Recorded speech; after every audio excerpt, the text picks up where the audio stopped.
दोस्तों अपने पीसी या लैपटॉप के अंदर अब आपको विंडो 10 को इंस्टॉल करने के लिए किसी भी शॉप वाले को पैसे देने की जरूरत नहीं है, क्योंकि ये काम आप खुद ही बहुत आसानी से कर सकते हैं। और इस वीडियो में मैं आपको स्टेप बाय स्टेप बिल्कुल बेसिक लेवल से सिखाऊंगा कि बूटेबल पेन ड्राइव कैसे बनाते हैं और बायोस और बूट मेन्यू को कैसे ओपन करते हैं, इनकी सेटिंग कैसे करनी होती है। अगर आप SSD और HDD दोनों का यूज करते हैं तो विंडो इंस्टॉल करते टाइम 90% जो लोग गलती करते हैं उससे कैसे बचना है। तो उसके लिए इस वीडियो को बिल्कुल भी स्किप मत करना, क्योंकि अगर एक भी छोटी सी गलती की तो आपकी विंडो बार बार करप्ट हो सकती है। जरूरी बात, अगर आपको हमारे इन्फोसर्च यूट्यूब चैनल पे किसी भी वीडियो से रिलेटेड पर्सनल गाइडेंस चाहिए तो आप मुझे फेसबुक और इंस्टाग्राम पे मैसेज करके पेड सर्विस भी ले सकते हैं। तो चलिए शुरू करते हैं स्टेप नंबर 1 से।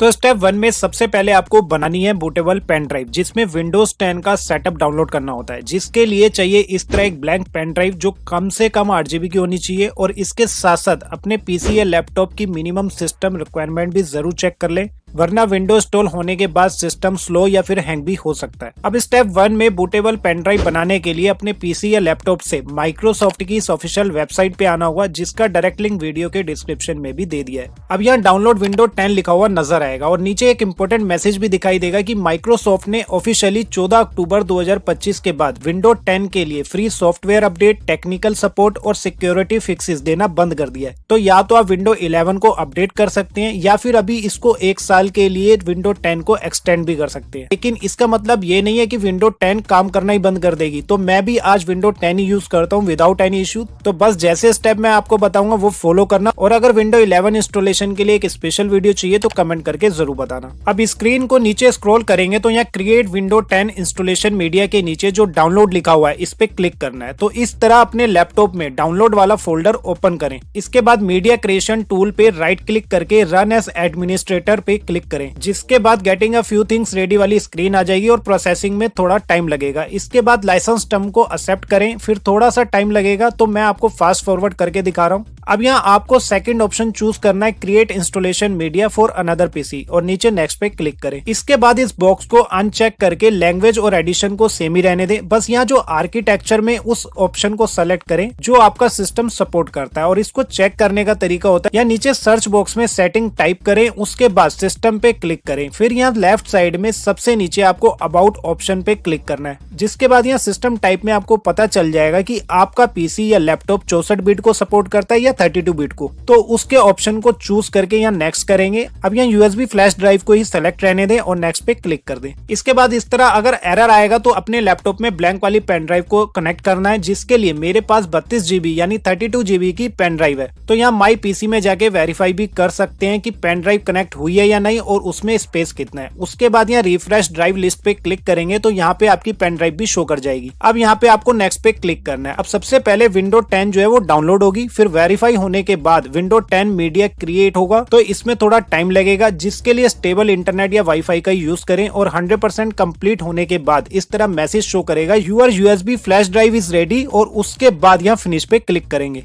अब हमारी बूटेबल पेन ड्राइव बन चुकी है, जिसका यूज करके हम किसी भी पीसी या लैपटॉप में विंडो 10 को इंस्टॉल कर सकते हैं। जिसको चेक करने के लिए पेन ड्राइव वाले फोल्डर को ओपन करेंगे तो यहाँ देख सकते हैं कि सेटअप वाला फोल्डर भी आ गया। तो हमारा स्टेप 1 जो है वो कंप्लीट हो चुका है। अब इस बूटेबल पेन ड्राइव को पीसी या लैपटॉप की USB पोर्ट में कनेक्ट करेंगे जिसमें आप विंडो 10 को इंस्टॉल करना चाहते हैं। और विंडो 10 इंस्टॉल करने से पहले एक इम्पोर्टेंट काम आपको जरूर कर लेना है। अगर आपके पीसी या लैपटॉप में कोई भी इम्पोर्टेंट डाटा है तो पहले उसका बैकअप जरूर ले लें। और इसके बाद अपने लैपटॉप से पावर अडेप्टर को भी कनेक्ट करके जरूर रखें, ताकि बैटरी कम होने की वजह से विंडो इंस्टॉलेशन में कोई भी दिक्कत ना आए। और इसके बाद लैपटॉप को पावर का बटन दबा के ऑन करेंगे, और जैसे ही आपका लैपटॉप स्टार्ट हो तो क्विकली आपको एस्केप की को बार बार प्रेस करना है, जिससे इस तरह स्टार्टअप मेन्यू वाली स्क्रीन आ जाएगी। और यहाँ से F10 को प्रेस करके आप बायोस सेटअप वाली स्क्रीन को ओपन कर सकते हैं, और F9 से बूट मेन्यू वाली स्क्रीन को। और अगर आपके सिस्टम में एस्केप से ये वाली स्क्रीन नहीं आती तो आपको डायरेक्ट F9 या F10 प्रेस करके चेक करना है, या फिर आप गूगल पे अपने लैपटॉप मॉडल को डाल के बूट मेन्यू की भी पता कर सकते हैं। तो पहले हम यहाँ पे बूट सेटअप में जाके बूट ऑर्डर चेक करेंगे कि वहाँ कोई गड़बड़ तो नहीं है, ताकि विंडो इंस्टॉल होते समय कोई भी दिक्कत ना आए, जिसके लिए F10 को प्रेस करेंगे। अब अपने कीबोर्ड से राइट एरो की को प्रेस करके सिस्टम कॉन्फ़िगरेशन वाली मेन्यू में आ जाना है। फिर यहाँ डाउन एरो की से नीचे आना है बूट ऑप्शन पे, जिस पे आने के बाद कीबोर्ड में आपको एंटर बटन दबाना है। बस यहाँ पे आपको यूएसबी बोर्ड के सामने देख लेना है कि एनेबल होना चाहिए। अगर डिसेबल होगा तो यूएसबी पेन ड्राइव से पीसी जो है वो बूट नहीं होगा और विंडो आगे नहीं बढ़ेगी, और किसी भी ऑप्शन को आपको चेंज करने की जरूरत नहीं है। अब नीचे UEFI बूट ऑर्डर में आ जाना है, जहां से आप बूट ऑर्डर को चेंज भी कर सकते हैं। तो उसकी जरूरत कब पड़ती है और कैसे करना है, चलिए समझते हैं। सबसे पहले यहाँ आपको OS यानी ऑपरेटिंग सिस्टम बूट मैनेजर जो लिखा हुआ है, इस पे एंटर बटन प्रेस करके चेक करेंगे कि यहाँ पे SSD शो कर रही है या फिर HDD, जिसमें डिफरेंस ये होता है कि जैसे मेरा लैपटॉप थोड़ा पुराना था 2018 मॉडल, जिसकी परफॉर्मेंस जो थी बहुत ही स्लो थी, तो SSD जिसे सॉलिड स्टेट ड्राइव कहते हैं, उसको लगाने से सिस्टम की स्पीड जो है वो काफी ज्यादा बढ़ जाती है। और SSD में मैं सिर्फ अपनी विंडो 10 को इंस्टॉल करता हूं, जिससे जो विंडो ऑन या रीस्टार्ट होने में पहले 5 से 10 मिनट का टाइम लगाती थी, अब वो कुछ ही सेकंड के अंदर ऑन हो जाती है। ऐसे ही अगर आप कोई भी फोल्डर ओपन करोगे तो वो भी बहुत ही जल्दी ओपन हो जाएंगे। इसलिए मैं यहाँ पे 256 GB की SSD को यूज करता हूँ। और जो मेरी HDD है, यानी कि मेरी जो मेन हार्ड ड्राइव है, इसका यूज मैं सिर्फ लैपटॉप में डाटा सेव करने के लिए करता हूँ। जैसे आप देख सकते हैं कि जो C ड्राइव है जिसमें मेरी विंडो इंस्टॉल होती है, वो मेरी SSD है, और E और F ड्राइव जो है ये मेरी मेन हार्ड डिस्क के पार्टीशन है। और अगर आप सिर्फ HDD का यूज करते हैं तो यहाँ SSD की जगह आपकी सिर्फ हार्ड डिस्क की शो करेगी। तो अभी यहाँ पे ये सबसे पहले नंबर पे इसलिए है क्योंकि मेरी जो विंडो है इसी में इंस्टॉल है, और मैं चाहता हूँ जब भी मेरा लैपटॉप ऑन करूँ तो सिस्टम ऑटोमेटिकली इसी SSD से बूट लेके ऑन हो जाए।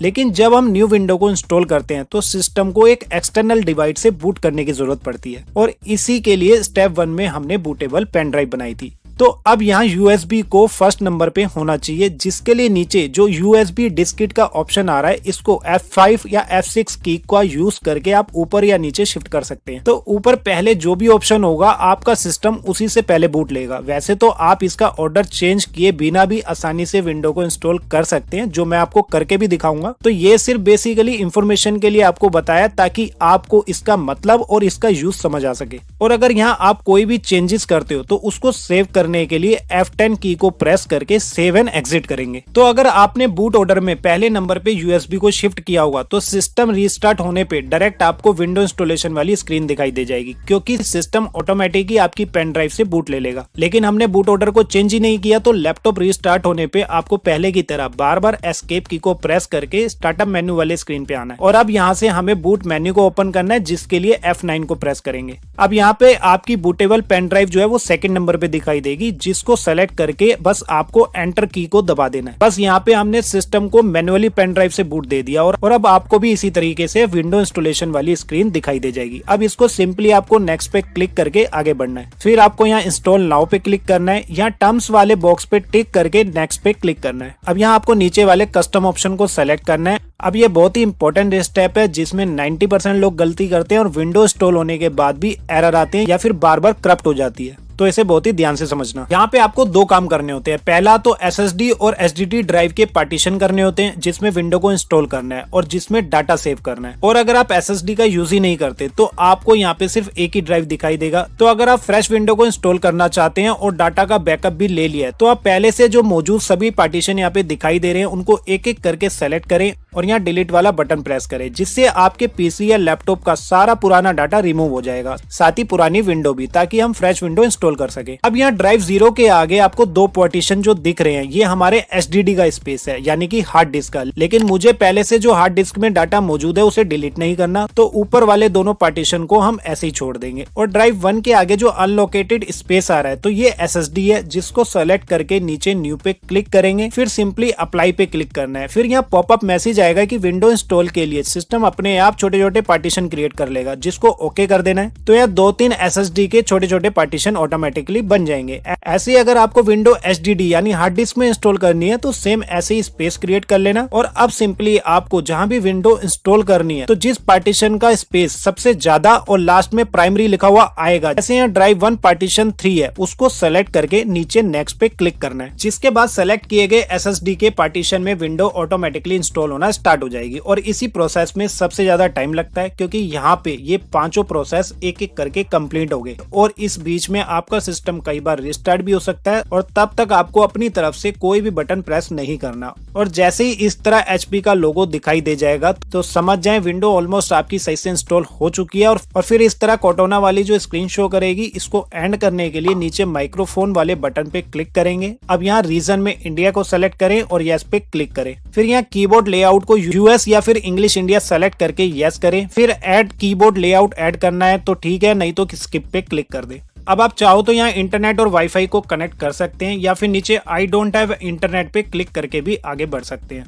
फिर यहाँ कंटिन्यू विद लिमिटेड सेटअप पे क्लिक करें। अब अपना नेम टाइप करके नेक्स्ट पे क्लिक करें। अब यहाँ पे अपना पासवर्ड डाल के क्रिएट कर सकते हैं, जिससे जब भी आप लैपटॉप को स्टार्ट करोगे तो पहले इस तरह आपको पासवर्ड डाल के अनलॉक करना होगा, जिसके बिना लैपटॉप को कोई भी यूज नहीं कर सकता। और अगर कभी पासवर्ड भूल जाओ तो आप हमारी इस स्पेशल वीडियो को देख के 1 मिनट में भी पता कर सकते हैं, जो कि सिक्योरिटी के लिए बहुत ही अच्छा फीचर है। फिर यहाँ नेक्स्ट पे क्लिक करेंगे। अब यहाँ आपको 3 सिक्योरिटी क्वेश्चन को ऐड करना है ताकि माइक्रोसॉफ्ट अकाउंट का कभी पासवर्ड भूल जाओ तो उसको रिकवर करने के काम आता है। अब यहाँ पे एक्सेप्ट पे क्लिक करें। फिर यहाँ कोटोना वाली स्क्रीन पे नॉट नाउ कर दें और इस तरह विंडो ऑलमोस्ट डन की जब स्क्रीन आ जाएगी तो थोड़ा सा वेट करें ताकि प्रोसेसिंग कंप्लीट हो सके, जिसके बाद इस तरह डेस्कटॉप स्क्रीन ओपन हो जाएगी। तो इसका मतलब आपकी विंडोज 10 सक्सेसफुली इंस्टॉल हो चुकी है। लेकिन एक सबसे इम्पोर्टेंट बात, ताकि आपकी विंडो फिर से ना तो करप्ट हो और ना ही स्लो चले, तो यहाँ सर्च में जाके आपको माइक्रोसॉफ्ट स्टोर टाइप करके सर्च करना है और ओपन करना है। फिर यहाँ अपनी प्रोफाइल पिक्चर पे क्लिक करें। फिर इसके नीचे स्टोर सेटिंग पे क्लिक करें और यहाँ सबसे ऊपर ऐप अपडेट वाले टॉगल को ऑफ कर दे, जिससे माइक्रोसॉफ्ट आपके सिस्टम की सभी एप्स को ऑटोमेटिक अपडेट करना बंद कर देगा। और यहाँ डाउनलोड वाले बटन पे क्लिक करके भी चेक कर लेना, अगर कुछ भी अपडेट हो रहा है तो उसे एक एक करके स्टॉप कर दे। इसके बाद फिर से यहाँ सर्च में विंडो अपडेट सेटिंग पे क्लिक करें तो एक बार चेक फॉर अपडेट पे क्लिक कर दे, जिससे सिस्टम ऑटोमेटिकली अपडेट हो जाएगा। और अगर अपडेट के कारण आपका सिस्टम स्लो चल रहा हो तो यहाँ से आप एक्टिव आवर्स को चेंज कर दे ताकि काम के टाइम कुछ भी अपडेट ना हो। तो दोस्तों वीडियो के नीचे यहाँ सेव बटन पे क्लिक करके वीडियो को हमेशा के लिए सेव कर ले ताकि कभी भी जरूरत पड़े तो आप देख सके। और कमेंट करके जरूर बताना कि वीडियो आपको कैसी लगी और लाइक एंड शेयर करना ना भूलें।